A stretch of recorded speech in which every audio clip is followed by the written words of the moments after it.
Hey everyone, thanks for tuning in to the Outdoor Enthusiast channel. And I have a new review for you today. This is the Nitecore Tip CU. The CU stands for copper. You can see that it is a copper casing, which helps with the reliability and ruggedness. I've had this in my pocket, being dinged up, banged around for about a month now, and it's actually held up very well, no issues whatsoever. So let's go ahead and I want to show you guys kind of a closer look and some of the features and why this might be your next best EDC flashlight. So let's go ahead and take a closer look on the table. So I wanted to show you guys what you get in the packaging as well as some of the modes and features of this particular EDC light.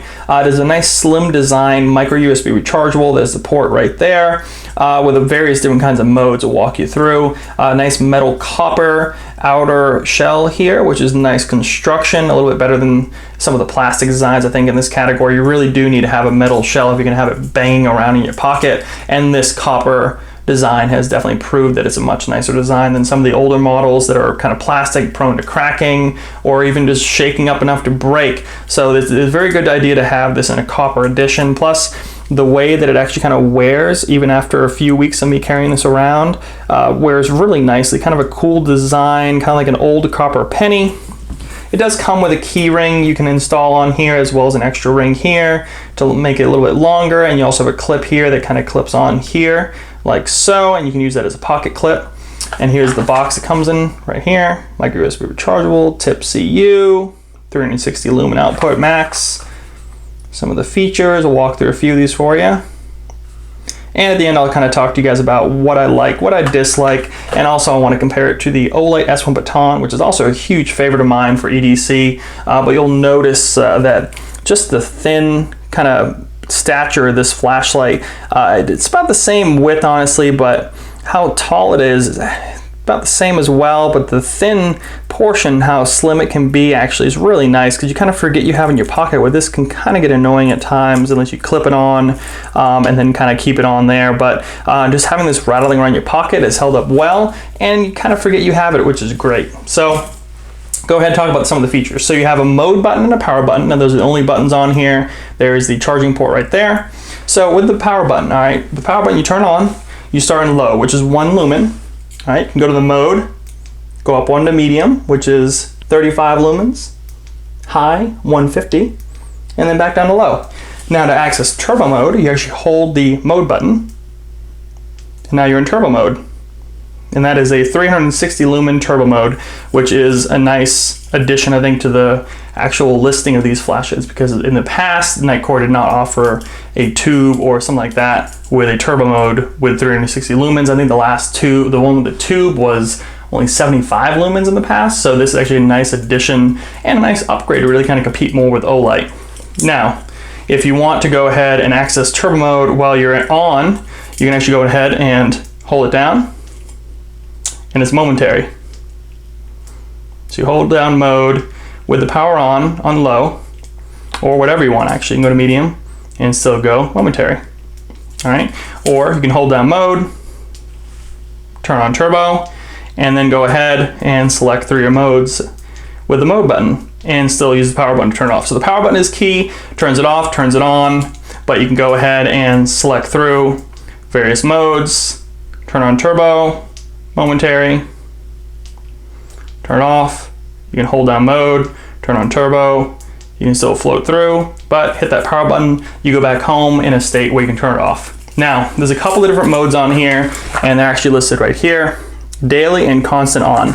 These are key features, because if you're going to put this on a pocket clip, that's one thing, but if you're going to rattle this around in your pocket like I did, there's a chance you're going to hit these buttons, all right? And that's always a risk with these kind. Even this at times, I mean, you can hit that button and it'll stay on. I mean, it's just as easy to hit these buttons. So great design feature is actually you can hold these buttons down. 2 lights mean constant on, which means if you hit this button, you're going to have turbo mode running on until the flashlight dies. Kind of a neat feature if you're using for tactical purposes. I don't really find that too useful, honestly. So what I actually do is you hold the buttons down again, 1 blink. That is daily mode. All right, that means your light's on for 30 seconds.